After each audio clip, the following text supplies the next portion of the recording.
పేదోళ్ళు ఇండ్లు కట్టుకొని గవర్నమెంట్ దాంట్లో పేదోళ్ళు ఉన్నప్పుడు అలా అట్నే ఉంచాలి. ముందు పర్మిషన్ ఇచ్చింది ప్రభుత్వాన్ని అడగాలి, చర్చలు తీసుకోవాలి, నష్టపరిహారం కట్టించి పక్క తీయాలి. రుణమాఫీ బాగానే ఉంది, రైతు పైన బిన్యోన్ గానే వేయాలి. వెంకట బ్రహ్మంగారు రాయలేదు బస్సులు తెగబస్తాడని. మాక్సిమం మిడిల్ క్లాస్ పీపులే గవర్నమెంట్ స్కూల్ ఛాన్సెస్ ఉన్నాయి. ఈవెన్ అంగన్వాడీ స్కూల్ కూడా లేని పరిస్థితి ఉంది. ఊర్లో స్కూల్ లేదు కాబట్టి ప్రైవేట్ స్కూల్ పంపలేక ఇప్పుడు గవర్నమెంట్ పనిచేసేది మన కోసం, ప్రజల కోసం. కేసీఆర్ గారు 10,000 అన్నసరికి మన రేవంత్ రెడ్డి గారు 15,000 ఇస్తున్నారు. ఇంకా మెరుగ్గా చేసేదేమో రైతులని. కర్ణ నుంచి ఇదివరకు బస్సు వస్తుంది, ట్రాన్స్పోర్టే లేదు. ఇబ్బంది ఉంది రైతులు. కరెంట్ అయితే మొత్తం 5 గంటలకు పోతే మళ్ళీ రాత్రి 11-12 గంటలకు కరెంట్ ఇవ్వాలి. ఉచిత బస్సు ఇంకా వేయించాలి. ముఖ్యంగా మాకు పాడ రైతులకు మాత్రం చాలా ఇబ్బంది ఉంది.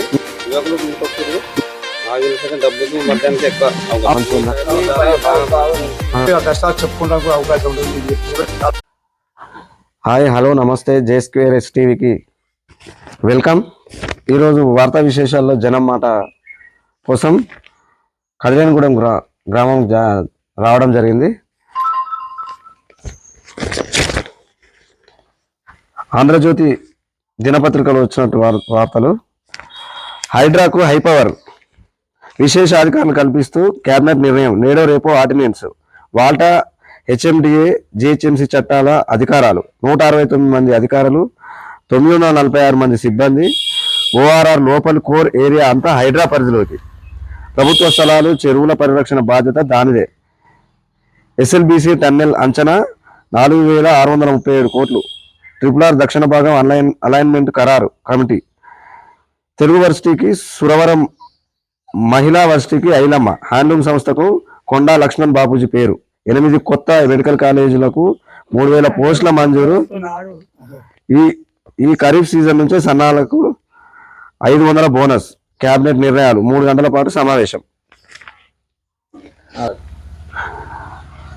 Hyderabad disaster response asset monitoring and protection agency హైడ్రాకి రాష్ట్ర ప్రభుత్వం విశేష అధికారాలు కల్పించింది. ఇందుకు సంబంధించి 1-2 రోజుల్లో ఆర్డినెన్స్ జారీ చేయాలని తీర్మానించింది. ఔటర్ రింగ్ రోడ్డు లోపల ఉన్న కోర్ ఏరియా మొత్తాన్ని హైడ్రా పరిధిలోకి తెచ్చింది. ఈ ఏరియాలోని 27 మున్సిపాలిటీలు, 51 గ్రామ పంచాయతీలపై వివిధ శాఖల విభాగాలకు, ఉన్నతాధికారులకు హక్కులు, స్వేచ్ఛను హైడ్రాకు కల్పిస్తూ రాష్ట్ర కేబినెట్ నిర్ణయం తీసుకుంది. శుక్రవారం ముఖ్యమంత్రి రేవంత్ రెడ్డి అధ్యక్షతన సచివాలయంలో రాష్ట్ర మంత్రి మండలి సమావేశం జరిగింది. సాయంత్రం 4 గంటలకు ప్రారంభమైన సమావేశం దాదాపు 3 గంటల పాటు కొనసాగింది. ఈ సమావేశంలో హైడ్రాకు అధికారాలు కల్పించడంతో పాటు అదనంగా అధికారులు, సిబ్బందిని డిప్యూటేషన్పై ఇవ్వాలని మంత్రివర్గం నిర్ణయించింది. చెప్పు తాత, ఏం పేరు? ఏ పెంటయా? వేముల పెంటేనా? నువ్వు ముఖ్యమంత్రి రేవంత్ రెడ్డి ముఖ్యమంత్రి అయినాక ఈ ప్రతిష్టాత్మకంగా తీసుకున్న నిర్ణయం ఇది. హైడ్రా అంటే ప్రభుత్వ స్థలాలు, చెరువులు ఆక్రమించి ఇల్లు కట్టుకున్న వాళ్ళు మీద ఆ ఇళ్ళని కూడగొట్టి ప్రభుత్వ స్థలాలు కాపాడాలని నిర్ణయం తీసుకొని అన్ని నిలమట్టం చేస్తున్నాయి. ఇప్పటి వరకు కొంతమంది పేదలు ఉన్నాయి, కొంతమంది పైసలు ఉన్న వాళ్ళు ఉన్నాయి, అందులో పరిశ్రమలు ఉన్నాయి, అందరూ ఉన్నాయి. అందరూ కూడగొట్టడం కరెక్ట్ అయినా ఇంకొకటి ఏంటంటే అది మొత్తం ఈ గవర్నమెంట్ ఉన్న రోజులు హైడ్రా ఉంటుంది. అటుగా 169 మంది అధికారులు, 946 మంది సిబ్బంది. ఇదంతా హైదరాబాద్ ORR లోపల జరిగే కార్యక్రమాలన్నీ ఇవే చూసుకోవాలి. ఆక్రమణకు గురి కాకుండా ఒకవేళ గురైతే తీసేయటం. ఎట్లా ఉంది, ఏమనిపిస్తుంది ఈ విషయం మీద చెప్పు. అయితే ఇప్పుడు పొరముక్కలు అవి కూడా కట్టారు, మరి అది కూడా అదే తీసేస్తారు కదా. గవర్నమెంట్ ల్యాండ్ అంతా ఆక్రమించుకున్నదంతా తీసేస్తారు. ఆక్రమించే గవర్నమెంట్ కట్టించింది కదా. మరి అప్పుడు గవర్నమెంట్ కట్టించింది, మళ్ళీ ఇప్పుడు తీసేస్తారు. ఇప్పుడు తీసేస్తుందా? ఇప్పుడు ఏది వాటిని ఏమంటారు, బొందరగడ లేదు, శ్మశాన వాటిక పరిశీలనాలు అది అంతా తీసేస్తుందా? మరి శ్మశానం అన్ని తీసేస్తారు. తీసుకోవడం కాలే, మంచిగానే ఉంది. మరి అలా కొంతమంది పేదోళ్ళు ఉన్నారు కదా, ఇల్లు కట్టుకొని అప్పుడు గవర్నమెంట్ పేదోళ్ళు ఇండ్లు కట్టుకొని గవర్నమెంట్ దాంట్లో పేదోళ్ళు ఉన్నప్పుడు అలా అట్నే ఉంచాలి. ఇక కలిగిన వాళ్ళు ఉంటేనే తీసి పడదాం కానీ తీసేసిరు కదా, తీసేస్తున్నారు. ఇప్పుడు వాళ్ళు తీసేసిన వాళ్ళకు ఏమన్నా ఇల్లు కట్టించమంటారా, లేకపోతే వాళ్ళు చాలా మంది రోడ్డున పడరు ఇప్పుడు పేదలు. రక్షణ కల్పించాలి, పేదోళ్ళకు రక్షణ కల్పించాలి, పేదోళ్ళకి రక్షణ కలిపి గుద్దపల్లి ఉంటే పక్కకు తీసేయాలి వాళ్ళు అంతే ఇక. మరి అదే అందుకనే పెట్టింది హైడ్రా. ఇట్లా మంచిగానే ఉంది అది, బాగానే ఉంది. మరి పేదోళ్ళ విషయానికి వస్తే మరి నష్టం జరుగుతుంది కదా. పేదోళ్ళ విషయం వచ్చేస్తే ఆ పేదోళ్ళను రక్షించాలి, గుద్దవలసిన తీసి పడగా వీళ్ళు పేదవాళ్ళని రక్షించాలి. ఏ జాతి అయినా కానీ పేదవాడు ఉన్నప్పుడు రక్షించాలి అంతే. గవర్నమెంట్ తీసేయడం అవును, దాన్ని తీసిన నష్టం కదా. అవును, దాన్ని నష్టపరంగా కట్టించి తీసేయాలి. అవును, ఎక్కడ తీసినాడు ఎక్కడ రోడ్ల వాడు వెళ్ళిపోతాడు అంతే. ముందు పర్మిషన్ ఇచ్చింది ఆ ప్రభుత్వాన్ని అడగాలి, చర్చలు తీసుకోవాలి, నష్టపరంగా కట్టించి పక్క తీయాలి. ముందుగా చెప్పేది ఉండే ఇట్లా చేస్తున్నాం చెప్పి నష్టపరం ఇచ్చేసి కొద్దిగా కట్టుకొని నష్టం ఏందో కట్టే ఖర్చు కట్టిస్తే అలవాటు. ముందుగా చూపించేది ఉండే ఇది చెరువు పరిధిలోకి వస్తున్నది, మీరు కాల్ చేయరు మీకు వేరే దగ్గర చూపిస్తున్నా. మనిషిని కట్టి బీదోడికి అమ్ముకొని పోయాడు. అవును, వాడు ఎక్కడ వాళ్ళ కొన్నాడు అంతే. చాలా అవుతుంది అట్లా. అంతే, అట్లా పద్ధతి కాదు. ఎవరు కొన్నారు ఎవరు అమ్మిరు అని విచారణ చేసి నష్టపరిహారానికి ఇచ్చి తొలగియాలి. ఇస్తే పద్ధతి కాదు. ఇస్తలేరంట మరి నష్టపరిహారం. నష్టపరానికి చెప్పలేదు అట్లా తీసేస్తున్నాడు. ఏం చెప్పేది లేదు, తీసి పారదే కూడా. ముందు నోటీసులు ఇస్తున్నాడు కదా వారం రోజుల ముందు. ఎక్కడ నోటీస్ తీసుకోవాలి కుడతాడు. అవును, వాడు 10 లక్షలు పెట్టి కట్టే ఇల్లు మీదోడికి అమ్ముకొని పోయి మళ్ళా వాడు ఓనే నా మంచిదే కాని చూసి దానికి ఏం తెలుసు వచ్చి కూర తెంగుతుంది. కొన్నాడు ఎక్కడ పోవాలి నష్టపరం కాకుండా. అటువంటి అన్ని విచారించి నష్టపరం ఇచ్చి ఎన్ని రోజుల ముందు చెప్పేది ఉండే, సడన్ గా తీసుకున్న నిర్ణయం కదా. ఒక 6 నెలల ముందు, 1 సంవత్సరం తర్వాత తీసేసేది ఉండేనా? అదే టైం తీసుకోవాలి. వాళ్ళకు కూడా మన ఇక్కడ స్థలం చూపించాలి, కట్టేయాలి. కానీ ఇట్లా గౌరవం చేస్తే అంత ఆకమైపోతారు, చాలా మంది ఇబ్బంది అయిపోతారు. అట్లా చేయదు. ఓకే, పరిపాలన అంటాడు రుణమాఫీ అంటే బాగానే ఉంది. రైతు బంధు ఉండే అప్పుడు ఆసరా అయ్యేది. రైతు బంధు బిన్నోళ్ళు కానీ వేయాలి మొత్తం. రైతు బంధు మొత్తం బంద్ చేశాడు. బీదోళ్ళు 5 ఎకరాలు దున్నుకుంటారు బీదోళ్ళు. వాళ్ళు రైతు బంధు వస్తే పెట్టుబడి 10 బస్తాలు దానికి వచ్చేది. రైతు బంద్ చేశాడు. నువ్వు బంద్ అంటే ఏది రుణమాఫీ అంటే ఇచ్చి అయిపోయా ఒకసారి. అది రుణాలు తీసుకుంటున్నా రుణమాఫీ కాలే అందరికి. రుణమాఫీ కూడా గుద్దపరిచయం తీసుకునే బీదోళ్ళు తెలియదు రుణమాఫీ అప్పు తీసుకునేది. వాళ్ళు లేదు మళ్ళీ బలిచోడికే పోతుంది. నువ్వు రైతు బంధు అంటే భూమి అందరికి వస్తుంది, బాగుపడతారు. ఇట్లాడు నష్టపోతే పాన కూడా చేయని వెళ్ళిపోయినాయి. అది నడుస్తుంది. వెనకడ బ్రహ్మంగారు రాయలేదు బస్సుడు తెగబలుస్తాడని. అంతేనా? వెనకడ బ్రహ్మంగారు రాసింది తెగిరోడే తెగబలుస్తాడు అంటే బస్సుడు తెగబలుస్తాడు. మరి బస్సుడికి ఉన్నాయి అన్ని ఆస్తులు. బ్రహ్మంగారు రాసిందే నడుస్తున్నట్టు అదే నడుస్తుంది కదా మరి ఇప్పుడు. బ్రహ్మంగారు రాసిందే బస్సుడు తెగబలుస్తాడు అన్నట్టు ఉన్నాడు. అది ఏంటి రైతు బంధువులు ఏంటి అది రైతు బంధు రైతు బీమా అవన్నీ వాళ్ళకి భూములు ఉంటే వాళ్ళకే చెప్పిండా మరి బ్రహ్మంగారు చెప్పిండా రైతు బంధు వస్తుంది రైతు బీమా వస్తుంది చెప్పి నీకు చెప్పలేగా? కాబోయేదాన్ని రాసిండు, కాబోయేదాన్ని రాసిండు బ్రహ్మంగారు. అదే బలిచోడు తెగబలుస్తాడు అని చెప్పి బ్రహ్మంగారు కాబోయేదాన్ని రాసి పెట్టిండు. అట్లా అయితే ఇప్పుడు అదే నడుస్తుంది. బలిచోడు తెగబలుస్తాడు మరి రైతుకే ఇస్తుండు కదా. మరి భూమిలోనికే రైతు బంధు అంటుంది. భూమిలోనికి పాస్ ఉంది ఏముంది? భూమి ఉన్నోళ్ళకే ఇస్తారు కదా రైతు బంధు అనేది. భూమి లేని వాళ్ళకి ఇస్తారు. ఎక్కడికి తెచ్చేసాడు అంకేమి లేదా, ఎక్కడ తెచ్చేసాడు అంతే సార్. వాళ్ళే అదే పైసలు పెట్టి బంగ్లాలు కడుతుంది, బాగుంది కడుతుంది. బాలశక్తితో బంగారు భవిత విద్యార్థుల ఆరోగ్య ఆర్థిక అక్షరాస్యత నైపుణ్యాభివృద్ధికి ప్రత్యేక కార్యక్రమం. 6 నుండి 12వ తరగతి వరకు అవగాహన తరగతులు. నిర్మల్ కలెక్టర్ అభిలాష వినూత్న ఆలోచన. ప్రభుత్వ పాఠశాలల్లో చదువుకునే విద్యార్థుల మెరుగైన భవిష్యత్తు కోసం నిర్మల్ జిల్లా కలెక్టర్ అభిలాష అభినవ్ ఓ వినూత్న కార్యక్రమానికి శ్రీకారం చుట్టారు. ఆరోగ్యం ఆర్థిక అక్షరాస్యతతో పాటు నైపుణ్యాభివృద్ధిపై పాఠశాల స్థాయి నుంచే విద్యార్థులకు అవగాహన కల్పించేందుకు బాలశక్తి పేరిట ఓ కార్యక్రమాన్ని చేపట్టారు. రాష్ట్రంలోనే తొలిసారిగా నిర్మల్ జిల్లాలో ఈ కార్యక్రమాన్ని శుక్రవారం నుంచి అమలు చేస్తున్నారు. బాలశక్తిలో భాగంగా ప్రభుత్వ పాఠశాలల్లో 6 నుంచి 10వ తరగతి విద్యార్థులకు, జూనియర్ కాలేజీ స్థాయిలో inter first year, second year విద్యార్థులకు ప్రత్యేక అవగాహన కార్యక్రమాలు నిర్వహిస్తారు. ఈ కార్యక్రమం కింద విద్యార్థులకు పోషక విలువలు కలిగిన మంచి ఆహారాన్ని అందిస్తారు. వ్యక్తిగత పరిసరాల పరిశుభ్రత, శారీరక మానసిక ఆరోగ్యంపై శిక్షణ తరగతులు నిర్వహిస్తారు. అలాగే విద్యార్థులను బ్యాంకులు, న్యాయస్థానాలు, పోస్ట్ ఆఫీసులు, పోలీస్ స్టేషన్లు, పంచాయతీ కార్యాలయాలు, మీ సేవ, అంగన్వాడీ కేంద్రాలు, పిహెచ్సిల పర్యటనకు తీసుకెళ్లి వివిధ అంశాలపై క్షేత్రస్థాయిలో అవగాహన కల్పిస్తారు. ఆయా ప్రభుత్వ శాఖల అధికారులు, ఉద్యోగులు, ఆశా అంగన్వాడీ కార్యకర్తలు, వైద్యులు, బ్యాంకర్ల సహకారంతో ఈ కార్యక్రమం నిర్వహించనున్నారు. దీంతో పాఠశాల స్థాయిలోనే విద్యార్థులకు అనేక అంశాలపై అవగాహన కలుగుతుందని, అది వాళ్ళని జీవితంలో ఉన్నత స్థాయికి తీసుకెళ్తుందనే ఆలోచన.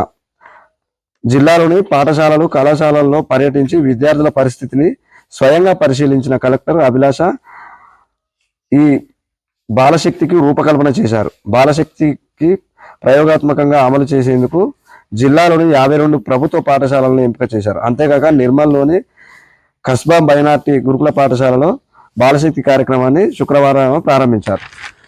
చెప్పు, ఏం పేరు? మీ పేరు? లక్ష్మణ్. ఈ నిర్మల్ జిల్లా కలెక్టర్ అభిలాష అంటే ఆమె ఈ బాలశక్తితో బంగారు బాధిత అని చెప్పి విద్యార్థులకు ఆరోగ్య, ఆర్థిక అక్షరాస్యత గురించి మంచి కార్యక్రమం మొదలుపెట్టింది. ఒక్క జిల్లాలో స్టార్ట్ చేస్తే, రాష్ట్రంలోని ఒక్క జిల్లాలో స్టార్ట్ చేస్తే ఇది అమలవుతుందా? రేపు ఇది మొత్తం రాష్ట్రం మొత్తం వ్యాపించే అవకాశం ఉన్నదా? ఇది మంచి కార్యక్రమం ఏమైనా?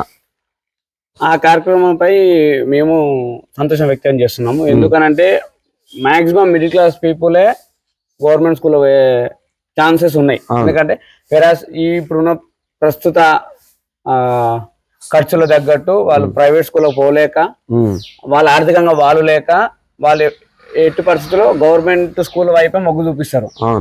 అలాంటి స్కూళ్ళని ఆమె ఎవరైతే ఉన్నారో అభిలాష ఐఏఎస్ గారు ప్రోగ్రామ్ అయితే తీసుకున్నారో, అలాంటి ప్రోగ్రామ్ ప్రతి జిల్లాకు విస్తరిస్తే ఎట్ ఎ టైం అందరూ ఒకటేసారి గ్రోత్ రావచ్చు, గ్రోత్ కల్పించేంత అదవుతుంది.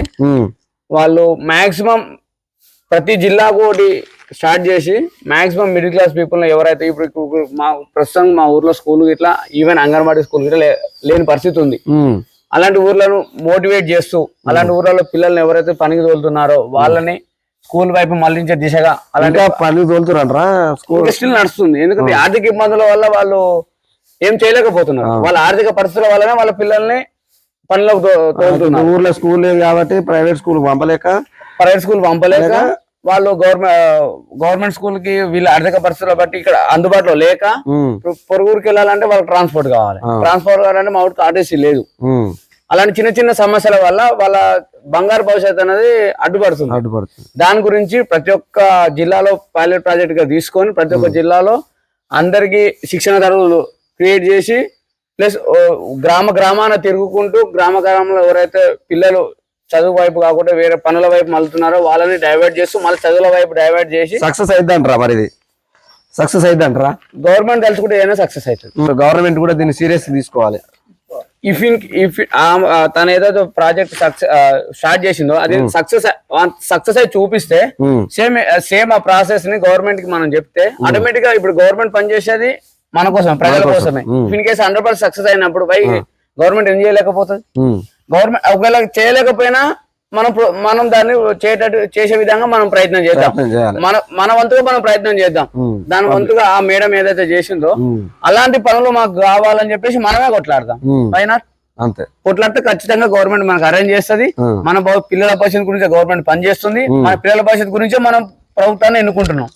మన సమస్య ఏదైతుందో అది గవర్నమెంట్ దృష్టికి తీసుకెళ్దాం. మరి తీరుతున్నాయి ఈ సమస్యలు అన్ని, విద్యార్థుల సమస్యలు. ఇప్పుడు దాదాపుగా తెలంగాణ నుంచి కూడా 10 సంవత్సరాలు దాటిపోయింది. అంతకు ముందుకున్న గవర్నమెంట్ స్కూళ్ళ పరిస్థితి ఎట్లున్నది, ఇప్పుడు ఉన్న గవర్నమెంట్ స్కూళ్ళ పరిస్థితి ఎట్లున్నది? అంటే తెలంగాణ రాకముందు, తెలంగాణ వచ్చినాక వాస్తవానికి మాత్రం చాలా ఊర్లలో స్కూల్ మూతపడ్డాయి. అది ఎందుకు అని మనం క్రాస్ చెక్ చేసుకుంటే అయితే ట్రాన్స్పోర్ట్ సిస్టమ్ లేకపోతే ఇక్కడ ఫెసిలిటీస్ లేక, ఫ్యాకల్టీ తక్కువ ఉండడం వల్ల, విద్యార్థులు తక్కువ ఉండడం వల్ల వివిధ కారణాలు ఉన్నాయి. మెయింటెనెన్స్ లేకపోవడం కారణం వల్ల, maintenance it self government sufficient fund ఇస్తే మెయింటెనెన్స్ ఎందుకు కాదు? అది కొద్దిగా గవర్నమెంట్ తరఫున లోపం ఉన్నది. అలాగే ఇక్కడ తల్లిదండ్రులు తన పిల్లలని పనికి కాకుండా బరికి తోలాలనే ఆలోచన వచ్చినప్పుడు ఇట్లా 100% సక్సెస్ అవుతాం. చేస్తారు కదా ఈ ఆంగ్ల విద్య అని, ఆ పొద్దున్నే టిఫిన్ పెట్టి ఇచ్చే కార్యక్రమం అని తెలంగాణ గవర్నమెంట్ ఉన్నప్పుడు చేసారు కదా. అది చేస్తున్నా గానీ అప్పుడప్పుడు మన టీవీలలో కనిపిస్తున్నది ఆహారం అనేది విషపూరితం అవుతుందని స్టేట్మెంట్లు వస్తున్నాయి. అవును. దాని వల్ల పేద ప్రజలు ఇప్పుడు ఏం ఆలోచిస్తారంటే ఆడికి పోయి ఇబ్బంది పడే కంటే మా దగ్గర ఉంటే మా కళ్ళ ముందు ఉంటే బాగుండు అనే ఉద్దేశంతో చాలా మంది కొంతమంది భయపడుతున్నారు. అది అది దాని అయితే తగ్గించగలుగుతారో అలాంటి స్టేట్మెంట్స్ రాకుండా అలాంటి ఇబ్బందులు కలగకుండా చూసుకుంటారు, ఆటోమేటిక్ గా పిల్లలని స్కూల్ కి పంపిస్తారు. అలాంటివి రాకుండా చూసుకుంటేనే ఏదైనా సక్సెస్. 99% వరకు వారు సహకరిస్తే ఆటోమేటిక్ గా పిల్లల్ని పంపించే అవకాశం ఉంటుంది. కాంగ్రెస్ గవర్నమెంట్ పరిపాలన ఎట్లున్నది? కాంగ్రెస్ గవర్నమెంట్ పరిపాలన అంటే ఇప్పటి వరకు వ్యవసాయానికి సంబంధించినది ఏది మాకు బడ్జెట్ రాలేదు. అది రైతు బందే కావచ్చు, చాలా మందికి రుణమాఫీ జరగలేదు. అది మేము ఎటు వెళ్ళినా బ్యాంకుకి వెళ్తే అగ్రికల్చర్ ఆఫీసర్ అంటున్నారు, అగ్రికల్చర్ ఆఫీసర్ బ్యాంక్ వెళ్తున్నారు, లేకపోతే టెక్నికల్ ఇష్యూ అంటున్నారు. కొన్ని పొరపాట్ల వల్ల అది గవర్నమెంట్ మిస్టేకా, బ్యాంక్ మిస్టేకా, అధికారుల మిస్టేక్, మా రైతులకు తను ఎటు చెప్తాడు వెళ్తాడు, తను తెలియదు కదా, ఫైండ్ అవుట్ చేయలేడు. ఆ ఫైండ్ అవుట్ చేసే విధానం వాళ్ళకి తెలియట్లేదు. ఆ మిస్టేక్ ఎక్కడ ఉందో కరెక్ట్ రైతులకు చెప్పట్లేదు. అది దాని వల్ల రైతులు ఇప్పుడు మామూలుగా విలేజ్ వాళ్ళు ఉండదు, మిడిల్ క్లాస్ ఫ్యామిలీస్. ఎవరైనా సరే హై క్లాస్ ఉన్న వాళ్ళు సిటీకి వెళ్ళిపోతున్నారు, మిడిల్ క్లాస్ ఫ్యామిలీలో ఊరు పట్టుకొని జీవిస్తున్నారు. వాళ్ళకి దీని వల్ల ఏమైందంటే వీళ్ళు దినవారీగా పనులకు వెళ్ళాలి, అటు అధికారుల చుట్టూ తిరగాలి. ఈ రెండు వాళ్ళకి టాలీ కాలేకపోతున్నాయి. ఎందుకు అని అంటే మిడిల్ క్లాస్ ఫ్యామిలీస్ ఎవరైతే ఉన్నారో 1-2 ఎకరాలు ఉన్నారో వాళ్ళు వేరే వ్యవసాయ పనులు చేసుకుంటూ వేరే పనులకు వెళ్తుంటారు. ఈ చిక్కుల వల్ల ఇటు వ్యవసాయ పనులు ఆయన నిమగ్నమై పూర్తిగా చేసుకోలేకపోతున్నాడు, అటు తన పొట్టకూటి కోసం జీవనాధారం కోసం కూలి పనులకు వెళ్ళకపోతున్నాడు, అధికారుల దగ్గరికి వెళ్ళారు, అక్కడ పని అవ్వట్లేదు. అట్లా వీళ్ళకి ఆర్థికంగా ఇబ్బందులు ఉన్నాయి. వేరే రైతు బంధు అని స్టార్ట్ చేసినారు. ఆ కేసీఆర్ గారు 10,000 అన్నసరికి మన రేవంత్ రెడ్డి గారు 15,000 ఇస్తున్నారు. సో మన పీపుల్ మేమేమనుకున్నామంటే సరే మన కాంగ్రెస్ గవర్నమెంట్ కదా, మనకి ఏమైనా ఇంకా ఏమైనా మెరుగుగా చేస్తుందేమో ఆలోచనతో అందరూ రేవంత్ రెడ్డి గారికి సహకరించాం. ఆయన నాయకత్వం బాగుంటుందేమో ఆకర్షిస్తే ఆ పరిస్థితి ఏమైందంటే అసలు కంటే కోసమే బాగుంది అన్నట్టు అప్పుడే బాగుండే మరి అప్పుడు బాగుండే అనుకోని ఇంకా మెరుగ్గా చేసాడేమో రైతులని, ఇంకా ఇప్పుడు డెవలప్ ఎక్కువ చేసాడేమో అని ఒక ఆశ. రైతు కానేటప్పుడు ఎప్పుడు ఆశ ఉంటుంది, ఎందుకంటే ఒక ఎకరం పండించిన ఒక బస్సు కాకపోతే ఇంకో నెలకు ఇంకో పంట బస్సు ఎక్కువ పండుతుంది, ఇంకో సంవత్సరానికి ఇంకో బస్సు ఎక్కువ పండుతాను. 500 రూపాయలు బోనస్. ఆ బోనస్ అనే స్టేట్మెంట్ ఇప్పుడు ఏదైతే వాళ్ళు చెప్పినారో ఏది సరిగా మాకు సూచనలు ఏది చేయలేదు. ఇప్పుడు ఆల్రెడీ కొంతమంది వరికి వస్తూనే ఉన్నారు, ప్రైవేట్ వాళ్ళకి అమ్ముతూనే ఉన్నారు. అది నిన్ననే క్యాబినెట్ 500 రూపాయలు బోనస్ ఇస్తామని. అది దేనికి అనేది ఇంకేది రైతుల వరకు చేరలేదు. అది ఏ విధంగా ఇస్తారు, ఏమి ఇస్తారు అనేది ఇంకా చేరలేదు దానికి. అలాంటి ఇప్పుడు ఆల్రెడీ మార్కెట్ స్టార్ట్ అయిపోయింది, అంటే బయట ప్రైవేట్ మార్కెట్ స్టార్ట్ అయిపోయింది, చేస్తూనే ఉన్నారు. ఇప్పుడు వాళ్ళు నిజంగానే వాళ్ళు బోనస్ కల్పించిన వాళ్ళు అయితే నిజంగానే ఇవ్వాలనుకుంటే ఇప్పుడు చాలా మంది మా ఊర్లో కొన్ని అటు 10 ఎకరాలు వరి తెగింది అనుకో, ఆ 10 ఎకరాల రైతులకు అది ఏదైతే చిన్నగా ఏమో కోసి అమ్మినారో వాళ్ళకి బోనస్ అనేది లాస్ అవుతుంది. వాళ్ళకి ఇప్పుడు ఆ లాస్ అవడం వల్ల వాళ్ళకి ఆర్థికంగా కొద్దిగా నష్టం పడ్డట్టే కదా. అది రుణమాఫీ జరగకపోవడం, రైతు బంధు ఇప్పటికీ మన రేవంత్ రెడ్డి గారు 15,000 ఇవ్వాలి, మేము 15,000 ఇస్తాం, 3 పంటలకు ఇవ్వాలని ఆ రోజు ఏదైతే కేసీఆర్ గారు మేము కొట్లాడారు దానికి మేము మద్దతు ఇచ్చినాం. రేవంత్ రెడ్డి తోటి మేము ఉన్నాం. కేసీఆర్ మీద ఇంకా మన తెలంగాణలో మాక్సిమం చాలా చోట్ల 3 పంటలు వేస్తారు, 3 పంటలు వేయడం జరుగుతుంది. ఎండాకాలంలో కూడా 2-3 ఎకరాలు అట్లా నాటువేయడం జరుగుతుంది. అలాంటి పరిస్థితుల్లో 3 పంటల గురించి కొట్లాడినప్పుడు మేము ఆయన వింటున్నాం.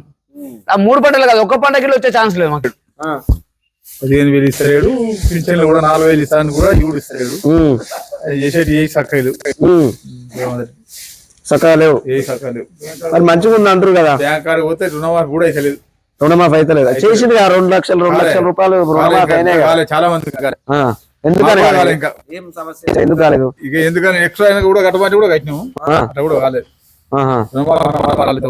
ఏమంటారు మరి బ్యాంక్ కాడికి పోతే ఏమంటారు? అయితే అంటారు ఈ మేనేజర్ మేనేజర్ మీద ముదురుగాడు ఉందా, అంతేనా? మేనేజర్ మంచిగా పని చేయట్లేదు. చెప్పు ఏముంది మేనేజర్ చేస్తలేడు.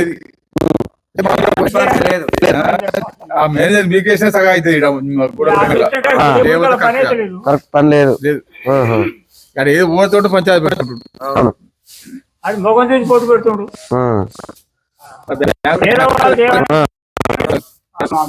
Bank correct నడుస్తలేదు.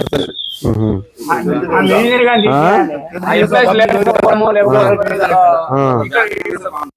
అందరికి ఇక్కడ క్రాప్ లోన్ వేయడం వల్ల ఖాతాలు ఎక్కువైనాయి. ఖాతాలు నిలబడలేము, ఎక్కువ మంది అయితే ఎండలో నిలబడాలి. ఇప్పుడు రైతు బంధు పడ్డప్పుడు సీజన్ ఎక్కువ ఉంటే అందరు వస్తారు, రుణమాఫీ పడినప్పుడు అందరు వస్తారు. అది మినిమం వాటర్ వస్తాయా వాటర్ బిల్ అవన్నీ వచ్చేసి బ్యాంక్ ఆటోమేటిక్ గా కస్టమర్ సర్వీస్ చేయాలి. వాళ్ళు మినిమం అది నీడ్, అది తాగకుండా నీళ్ళు ఉండే ఆడ ఎంప్లాయీస్ దాకా ఉంటారు. ఎప్పుడో ఒక కుర్చీ ఖాళీనే ఉంటారు, ఎప్పుడో ఒక కుర్చీ ఖాళీనే ఉంటారు. 4 3 కుర్చీలకు ఎప్పుడో ఒక కుర్చీ ఖాళీనే ఉంటారు. అందరు లేచి వాళ్ళు కూడా పని చేస్తలేరు, పని చేయట్లేదు, పని చేయడు. ఇవన్నీ ఎట్లా నడుస్తున్నారు?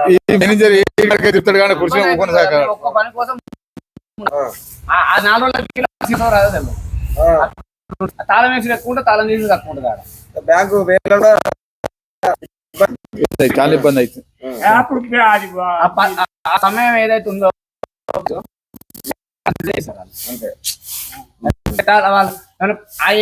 మిగతా ఆఫ్టర్ ద టైమింగ్స్ చేసుకోవాలి. వాళ్ళు మా టైంలోనే వాళ్ళు కంప్లీట్ చేస్తారు, మేము ఎక్కడ పోవాలి? ఇప్పుడు డాక్యుమెంట్ సంబంధించిన పని లేదంటే వాళ్ళు తర్వాత చూసుకోవాలి. వాళ్ళ డాక్యుమెంట్ మేము ఎక్కడ పోవాలి? ఆ బ్యాంకు తీసేసి వేరే బ్యాంక్ ఇస్తారంటే అట్లా లేదు. ఎట్లా ఉన్నాయి రోడ్ల పరిస్థితి? ఇప్పుడు గవర్నమెంట్ వచ్చింది కదా, ఆ రోడ్లు వేసే పరిస్థితి ఉందా? మీ ఊరికి రోడ్ మంచిగా ఉందా? బస్సు సౌకర్యం, రోడ్ సౌకర్యం ఉందా? బస్ అయితే మొత్తం బంద్ చేసి పెట్టారు.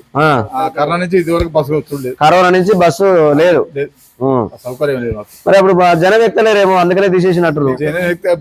కరోనా వచ్చినా తీసేసి మండలానికి మాకు ట్రాన్స్పోర్టే లేదు.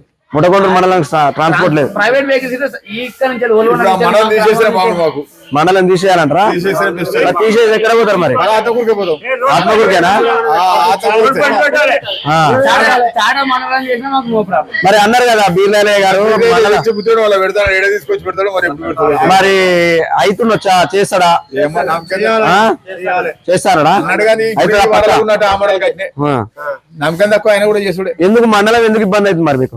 మాకు అక్కడ ఓడు సౌకర్యం లేదు, బస్ సౌకర్యం లేదు, పోతానికి ఆటోలు లేవు, బస్సులు లేవు, ఏది వాడిపోతాం. బల్ల మీద పోతే తప్ప అంతే. ప్రాబ్లం ఉందంటే పోవాలంటే 300 తీసుకుంటారు సాక్షి. పోగానే పోతే ఎండి మరో అంటే మాకు మరి అనాలి కదా, పోయి మాకు వచ్చి రావడానికి ఇబ్బంది అవుతుంది. ఇబ్బంది అయితే మేము ఎవరికి చెప్పాలో తెలియదు కదా సమస్య. వాళ్ళకు అడుగు ఎవరు చెప్పినా రేపు రాపో అంటాడు. ఏ తెలియదా సపరేట్ మళ్ళీ రేపు మళ్ళీ 300 మళ్ళీ తీసుకోవాలి. ఆమెకి ఇచ్చేది 2,000 రూపాయలు పెంచింది. రుణం అయితే 5 రోజులు కావాలి కాదలేదు. ఇది ప్రాబ్లం ఉంది, పోయింది. కరెంట్ బిల్లు కూడా మాకు రాలేదు. నాకు పోతే 3 సార్లు పోతే ఇప్పిండు. అరే మీ ఓటీపీ వస్తలేదు, ఈ సెల్లు ఇట్లా ప్రాబ్లం పెడతారు. మరి ఆధార్ కార్డు, ఫోన్ నెంబర్ అన్ని ఉన్నాయి. ఆ సిగ్నల్ రాక వస్తలేదు చూపిస్తారు అటు. ఇబ్బంది అవుతుంది. లేచి సీట్ కూడా చాలా ఇబ్బంది అవుతుంది. బస్ కానీ బాగాలేదు. లేవాలి బస్ అంత ఇబ్బంది ఉంది.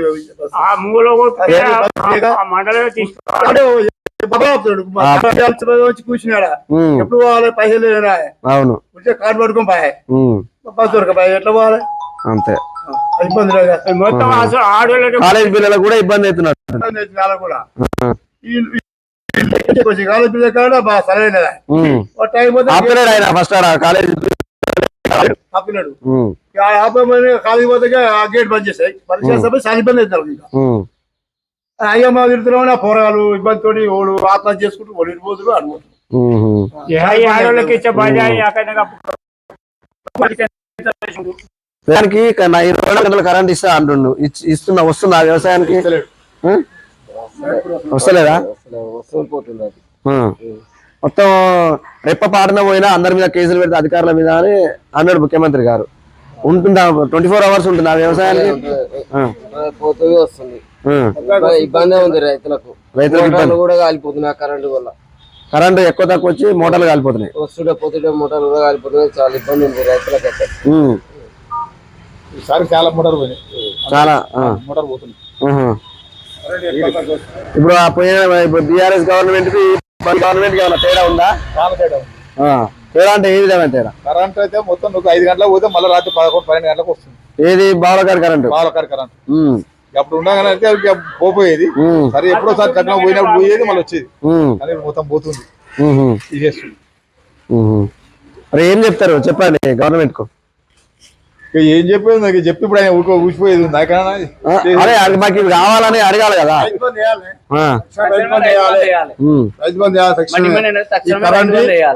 కరెంట్ ఇవ్వాలి, ఉచిత బస్సులు ఇంకా పెంచాలి. బస్సులు పెంచాలంటారా? ఉచితంగా తీసేసి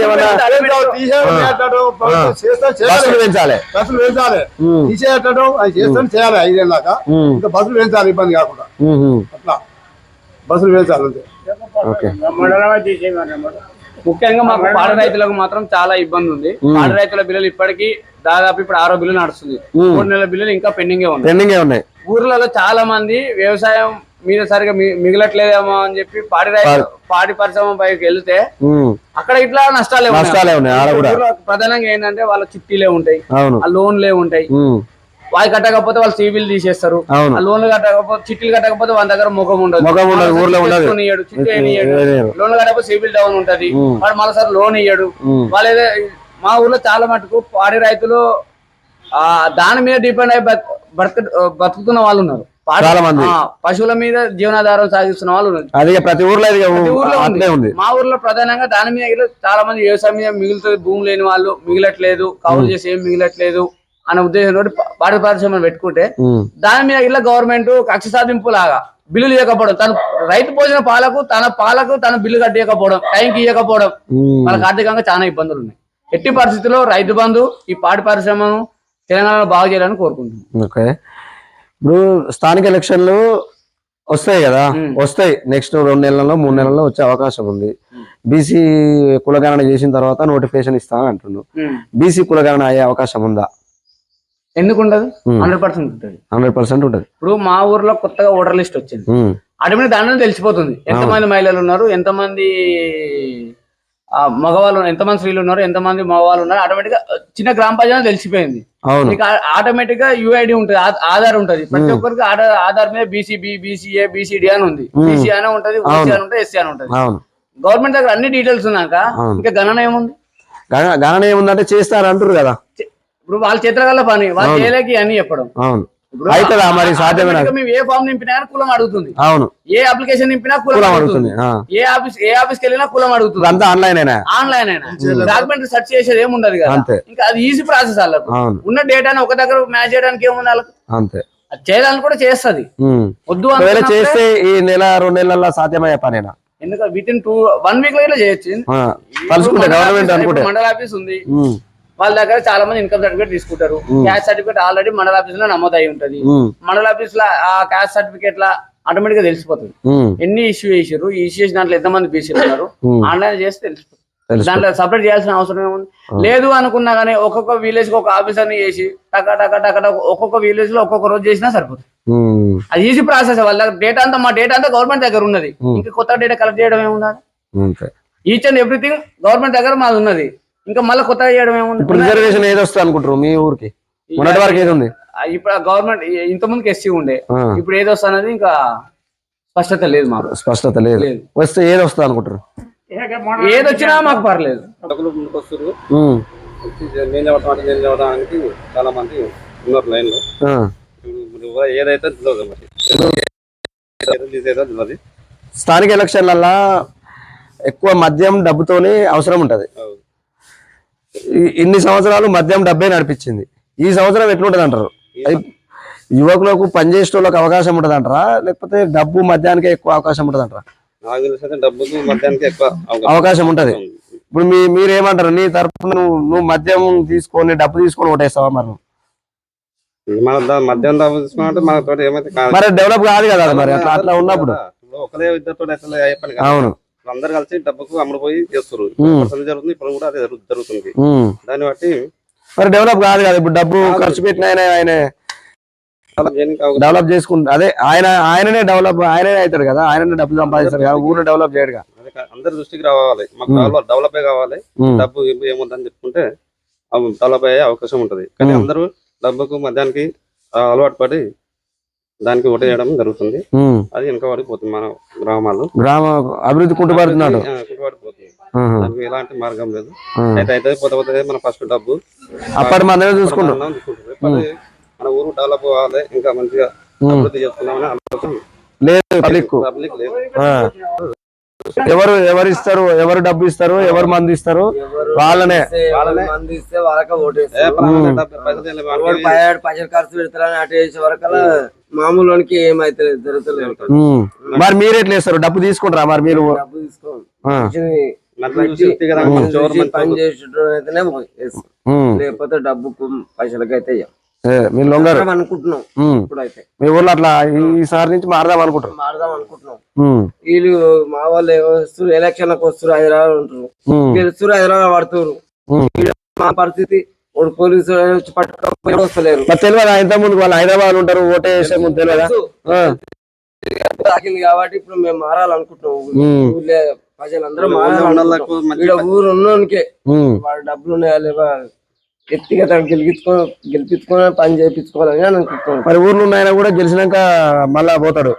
అట్లా పోకుండానే మేము ముందు మాట్లాడుకొని రిజర్వేషన్ ఏదైనా సరే ఊర్లో క్యాండిడేటే కావాలి మాకు. డబ్బుకు మధ్యాహ్నానికి ఈసారి మాత్రం ఊళ్ళు ఉన్నోడు కావాలి, గంటలు ఊళ్ళు పట్టుకొని ఉంటాడు కావాలి. ఏదో ఎలక్షన్ ముందు వచ్చి నేను ఇక్కడనే ఉంటా అంటాడు, మళ్ళీ గెలిచినాక అవసరం పడతాడు. ఇప్పటికి ఎగినామయ్యా, చాలా ఇబ్బందులలో పడ్డాం మేము. ఇప్పుడు పెద్ద మనుషుల నుండి మండలం బాగాలేదు అంటారు. ఎట్లా ఏ విధంగా బాగాలేదు? మండలం అయితే ఇబ్బంది ఉందని నాకు కూడా ఓసారి ఇబ్బంది ఉంది. నేను కూడా సహకరించిన మండలానికి. నాకే చాలా ఇబ్బంది అనిపిస్తుంది. మామూలుగా పెద్ద మనిషి పోవాలంటే, ముసలి పోవాలంటే చాలా ఇబ్బందులు పడుతుంది. నన్ను కూడా తిట్టిన రోజులు ఉన్నారు. ఎందుకు నువ్వు కూడా మండలం కావాలన్నప్పుడు సహకరించినావు, ఇప్పుడు ఎందుకు అట్లా? మరి నువ్వు సహకరించినావు, నువ్వు పోయినావా మండలం కావాలని పోయినావా? మరి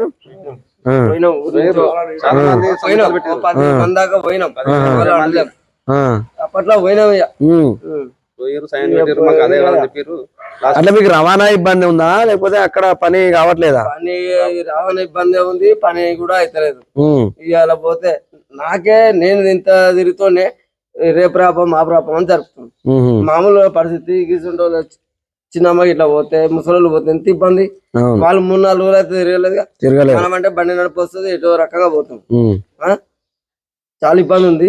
అక్కడ యాక్సిడెంట్లు కూడా అవుతున్నాయి. ఆ మండలం పోవాలంటే కూడా నాకే యాక్సిడెంట్ అయింది అక్కడ. చాలా ఇబ్బంది ఉంది. అదే చాడా ముత్రేగూడెం కానీ అవుతుందా? మరి చాడా ముత్రేడిగూడెము ఆయన బిర్లాయ్య గారు మాట ఇచ్చారు, మరి చేసే అవకాశం ఉన్నదా? ఈయన చేతిలో ఉంటదా మరి అదంతా? చేస్తానని అయితే చెప్పి ఆమె అయితే ఇచ్చాడు. మళ్ళీ కలిసిరా? మరి కలవద్దా? మరి మొదటిదాకా అక్కడ బిజీగా ఉండి కలవలే. కలుస్తాం, మళ్ళీ కూడా కలుస్తాం. ఆ బ్యాంకు కూడా చాలా ఊర్లో ఉన్నాయి. బ్యాంకు కూడా తక్కువ లేదు. పుత్రేడిపల్లి ఎక్కడ, అది ఎక్కడ, ఊరెళ్ళు ఎక్కడ, ఆత్మకూరు మండలం విడిచిపెట్టి బ్యాంక్ కాడికి వచ్చే వరకు కూడా ఇప్పుడు పనులు అవుతలేవు. ఎందుకు అవుతలేవు అంటే ఊర్లో ఎక్కువ ఉండి ఎవరు మేనేజర్ అయినా ఎవరికైనా ఇబ్బంది. ఊర్లో ఉండి ఆత్మకూరు మండలం విడిచిపెట్టి ఎట్లా ఉంది మా ప్రయత్నం? ఇట్లా ఊరూరు తిరిగి ప్రజా సమస్యలు తెలుసుకొని ఇట్లా చెప్పడం ఎట్లా ఉంది? మా ప్రయత్నం మంచిగా ఉందా? చాలా మంచిగా ఉంది. మీరు కూడా ముందు ముందుకు పోతారు, ఇంకా చేయండి, బాగా చేయండి. మామూలు తెలిసిపోతుంది జనానికి కూడా. మనం ఉన్న కష్టాలు చెప్పుకుంటానికి కూడా అవకాశం ఉంటుంది. మీరు చెప్పి కూడా చాలా మంచిది. చేయవలసిందే మీరు. ఇది చేస్తే మీకు కూడా పేరు దక్కుతుంది, అన్ని మంచిగా ఉంటుంది.